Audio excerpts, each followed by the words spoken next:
Hello, everyone. In this week's Torah's portion, Parashat Ekev, we are reminded of a profound truth that goes beyond the physical world. Ekev, it speaks to the idea of following even the commandments we might think of as small or insignificant, those we might step on with our heel. The Hebrew word Ekev has a double meaning.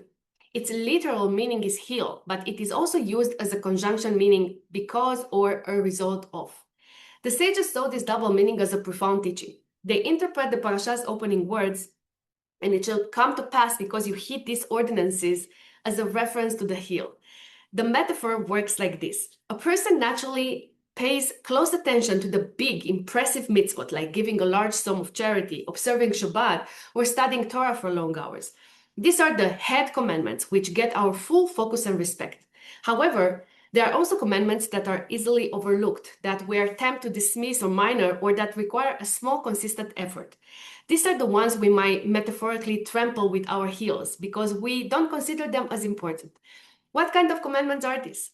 Small acts of kindness, saying a kind word, offering to help a struggling neighbor, or refraining from gossip, even when it's tempting. These are often treated as simple manners rather than divine commandments. The mitzvot of honesty, a seemingly minor act of being perfectly honest in business, even when it costs you more money, or taking the time to return a lost item properly.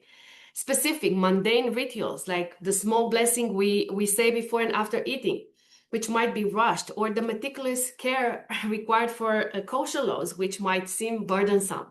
The message of Parashat Ekev is that God's great blessings, the love, prosperity, and multiplication promised in the text, are not only a reward for observing the big commandments.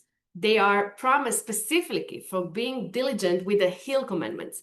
The Parashat teaches us that true spiritual integrity is measured not by our grand gesture, but by our meticulous attention to a small, consistent, and often unnoticed act of piety and kindness. No commandment is insignificant in the eyes of God. But the most powerful lesson in this parasha comes from the desert. Moshe recounts the 40 years the Israelis spent wandering, sustained by the manna from heaven. He explained that God did this to teach us a vital lesson. The man does not live by bread alone, but by every word that emanates from the mouth of God. Think about this for a moment. God gave them food, but the real gift wasn't the food itself. It was the constant, daily reminder that their existence, their survival, their very life came from something beyond the material. It came from a divine source, from a deep connection to something holy. In our own lives, we often chase after our own bread. We work tirelessly for money, status, and possessions, believing that these things will sustain us. We believe they will bring us security, happiness, and fulfillment. But the lesson of the manna is a timeless one. It reminds us that our physical needs are just a vehicle for a deeper purpose. Our true nourishment comes from the things we cannot see. It comes from kindness, from prayer, from study, and from seeking a connection with the divine. It comes from living a life filled with purpose and meaning. So as we reflect on Parashat Ekev, let us remember that our lives are not defined by the bread we eat, but by the spiritual sustenance that truly fills our heart and our souls. We live not by bread alone, but by every word of God.